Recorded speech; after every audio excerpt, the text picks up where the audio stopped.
معظمہ ہے، یاسمین ہے اور عروج ہے۔ اب میں آپ کو بتاؤں کہ جیسے ہی کمرے میں یہ بندوق لے کر داخل ہوا ہے، اس نے ان 3 لڑکیوں کے سامنے ایمان کو سیدھی گولیاں مار دی ہیں، 2 گولیاں ماری ہیں۔ موقع پر ایمان ڈھیر ہو گئی، وہاں پر موجود سٹاف گولیوں کی آواز سے ہڑبڑا کر اٹھ گیا۔ لڑکیوں نے 15 پر کال کی اور یہ ملزم گولیاں مار کے فرار ہو گیا۔ اس ہاسٹل کی جو جورسڈکشن ہے وہ آتی ہے جی پولیس اسٹیشن رمنا کی حدود پہ۔ تو جناب رمنا پولیس اسٹیشن کی نفری 15 کی کال پر وہاں پر پہنچی، وقوع کو دیکھا، لاش کو تحویل میں لیا اور پوسٹ مارٹم کے لیے ہاسپٹل شفٹ کیا۔ اس کے بعد وہاں پر موجود جو 3 لڑکیاں ہیں ان سے پولیس نے معلومات اکٹھی کی، پولیس نے پوچھ گچھ کی کہ ہاں جی بتائیں کیسا دکھتا تھا، کون تھا؟ تو لڑکیوں نے بتایا کہ سفید کلر کا سوٹ پہن رکھا تھا، ہاتھ میں بندوق تھی، سانولا سا رنگ تھا اور درمیانی سی ہائٹ تھی۔ پولیس نے کہا عمر بھی بتا سکتی ہو، تکا مار کے کوئی آئیڈیا ہے؟ تو کہتی ہیں بالکل بتا سکتے ہیں، 25 سے 26 سال کا نوجوان لڑکا تھا۔ اچھا جیسے یہ داخل ہوا ہے اس نے کیا کیا؟ جیسے یہ داخل ہوا اس نے سب کو کہا کہ اپنے منہ بند کر لو، آواز نہ باہر آئے تم لوگوں کی۔ ہم سب ڈر گئے اور ایک دم سے گمسم ہو کے چپ کر کے کھڑے ہو گئے، لیکن ایمان نہیں ڈری، ایمان خاموش بھی نہیں ہوئی، ایمان لگاتار چیخیں مارتی رہی۔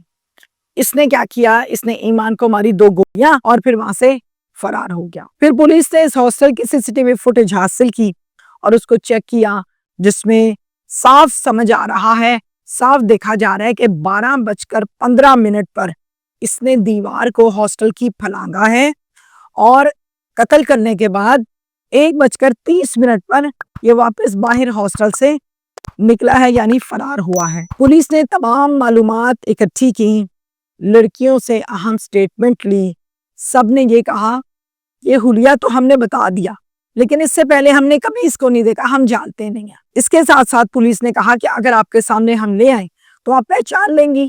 کہتے ہیں بالکل پہچان لیں گے، آپ ہمارے سامنے لے آئیں، ہم پہچان کے بتا سکتے ہیں کہ یہ وہی لڑکا ہے یا نہیں ہے، یہ ہم کر سکتے ہیں۔ پھر پولیس ہاسٹل سے اس لڑکی کی فیملی ڈیٹیلز لیتی ہے، ایڈریس لیتی ہے، فون نمبرز لیتی ہے اور فیملی کو رابطہ کر کے بتاتی ہے کہ جی یہ مسئلہ بن گیا، آپ آ جائیے۔ ایمان فیروز کا بھائی زید خان فوراً آتا ہے اور ایک نامعلوم پرچہ درج کرواتا ہے پولیس اسٹیشن رمنا میں۔ اب بھائی بن گیا مدعی۔ پولیس نے پوچھا کہ آپ نے مانسہرہ سے اپنی بہن کو یہاں کیوں بھیجا؟ تو جواب آیا کہ مانسہرہ میں سہولیات کا فقدان ہے، ہم نے اسلام آباد اس لیے بھیجا تھا کہ یہاں پر سہولیات ہیں، فیسیلیٹیٹ کرتے ہیں، اچھی تعلیم ہے، معیاری تعلیم ہے اور ماحول بہت اچھا ہے۔ تو ان تمام چیزوں کی وجہ سے ہم نے یہ فیصلہ کیا کہ مانسہرہ سے نہیں بلکہ اسلام آباد میں اپنی بچی کو پڑھائیں گے۔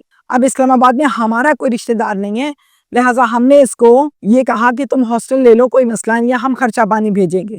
اس نے ہاسٹل لے لیا، اس کے علاوہ اور کوئی مسئلہ نہیں ہے۔ پولیس نے وہ دروازہ کمرے کا جس کو کھول کر یہ ایمان فیروز کے کمرے میں داخل ہوا تھا، وہاں سے فنگر پرنٹس لے لیے، فورینزک کو بھجوائے، وہاں پر موجود DVR سے CCTV فوٹیج لے لی ہے مزید اس کو دیکھنے کے لیے، اور مزید معلومات بھی پولیس ابھی اکٹھی کر رہی ہے، مزید تفتیش ابھی پولیس کر رہی ہے۔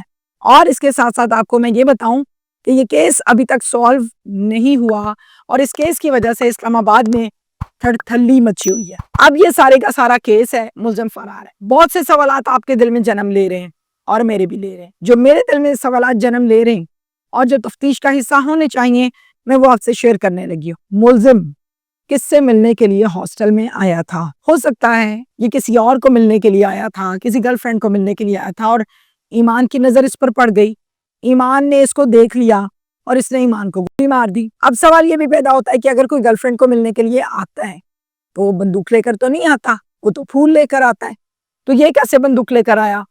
کوسچن مارک ہے۔ لیٹس سپوز امیجن کرتے ہیں اگر یہ چور تھا تو پھر کیا چوری کرتے ہوئے اس کو دیکھ لیا تھا ایمان فیروز نے، اس لیے ایمان کو اس نے گولی مار دی؟ مگر دیکھا صرف ایمان فیروز نے نہیں تھا، باقی کمرے میں موجود 3 لڑکیوں نے بھی دیکھا تھا، تو ہم کیا کہیں گے کہ پھر باقی 3 کو گولی کیوں نہیں ماری، صرف ایمان کو کیوں گولی ماری؟ کوسچن مارک ہے، بہت بڑا سوال یہ نشان ہے۔ تھوڑا سا آگے مزید چلتے ہیں۔ ساری لڑکیاں ڈر کے چپ ہو گئی، سہم گئی، آواز بند کر لی. ایمان نے آواز بند نہیں کی, ایمان خاموش نہیں ہوئی, ایمان چیخ پکار کرتی رہی. ایمان ہی ایسا کیوں کرتی رہی؟ اور کیا اس افراتفری کے عالم میں اس نے ایمان کو گولیاں ماری یا ارادتاً گولیاں ماری, ارادتاً قتل کیا؟ اس کے علاوہ لاسٹ میرا جو پوائنٹ ہے وہ بڑا امپورٹنٹ ہے. بندوق لے کر رات کے 12-1 بجے جب کوئی کہیں جاتا ہے تو کوئی بڑا کام ڈالنے جاتا ہے. یہ ساری کی ساری کیس کی ہسٹری ہے, ڈیٹیلز ہیں جو میں نے آپ سے شیئر کی ہیں. ہم ہاسٹل کھول لیتے ہیں, بزنس بنا لیا ہاسٹل کو, 5 مرلے کا گھر, 10 مرلے کا گھر, ڈبل ٹرپل سٹوری بنایا, کمرے میں 3-3 4-4 لڑکیاں ایڈجسٹ کی, چلو جی بزنس بن گیا, اوکے ڈن. مجھے اس پر اعتراض نہیں ہے. مجھے اعتراض اس بات پر ہے کہ آپ نے سیکیورٹی کا خیال کیا. آپ کی دیوار اتنی چھوٹی تھی کہ باہر سے بندہ آیا, پھلانگ کے اندر چلا گیا, لڑکی ماری باہر چلا گیا. اب یہ تو آنر ہے جو, یا مینجمنٹ ہے جو, یا جنہوں نے پاس کیا کہ ہاں جی اس بلڈنگ میں ہاسٹل کھول لیں, اس ادارے کو پوچھنا چاہیے کہ ہاسٹل کی سیکیورٹی کو چیک کیا تھا. ہاسٹل کی سیکیورٹی اگر ناقص نہ ہوتی تو یہ قتل نہ ہوتا. کیا ہاسٹل کے گیٹ پر سیکیورٹی گارڈ بیٹھا تھا؟ بڑی معذرت کے ساتھ, ہاسٹلز, پلازاز یا اور ایسی چیزیں جن کے گیٹ پر سیکیورٹی گارڈز بٹھائے ہوتے ہیں, سیکیورٹی گارڈ کی عمر کتنی ہوتی ہے؟ 65 سال, 70 سال, وائٹ داڑھی, سردیاں ہیں تو بیچارہ کانپ رہا ہے, گرمیاں تو اس کی مت ماری بھی ہے گرمی سے, تھکا ہوا ٹوٹا ہوا پیڈسٹل فین لگا دیتے ہیں, چلو جی یہ رکھو تم. آپ کو چاہیے کہ سیکیورٹی کے لیے گھبرو جوان نوجوان رکھیں, ٹرینڈ لوگ رکھیں, تاکہ سیکیورٹی کا مطلب پورا ہو سکے. موقع پر اکثر اوقات سیکیورٹی گارڈ کی پسٹل نہیں چلتی. کیا ہوا جی؟ گولی پھنس گئی. کیا ہوا جی؟ ناقص گن تھی. کیا ہوا جی؟ آنے والے انسان نے دبکا مارا, سیکیورٹی گارڈ کی ٹانگیں کانپ گئی. کیوں؟ کیونکہ 15 سے 20 ہزار میں ایسا ہی سیکیورٹی گارڈ ملتا ہے جس کو گھر والے قبول نہیں کرتے, اور ایٹ دا اینڈ وہ دکان کے باہر, ہاسٹل کے باہر, پلازا کے باہر گیٹ پہ بیٹھ کے سیکیورٹی کی ڈیوٹی دے رہا ہوتا ہے. تو سیکیورٹی ناقص ترین تھی جس کی وجہ سے یہ وقوع پیش آیا. اگر میں یہ مان لوں سیکیورٹی گارڈ ٹھیک تھا, تو کیا مین گیٹ سے ہاسٹل کے اندر کی انٹری میں ہاسٹل کی جو لابی ہے اس کے گیٹ پہ کوئی بندہ نہیں تھا, کوئی وارڈن نہیں تھی؟ وارڈنز تو موجود ہوتی ہیں ہاسٹل کی, پھر وہاں پر کوئی نہیں تھی, اور کیا دروازہ بھی کھلا ہوا تھا, کیا آیا اور سیدھا اندر؟ میں نے تو یہ سنا ہے کہ رات 9 بجے کے بعد دروازوں کو بند کر دیا جاتا ہے سیکیورٹی کے حوالے سے. جو ہاسٹلز ہوتے وہ بھی کھلا تھا, یعنی پورا نظام سونے پہ سہاگا. Thank you.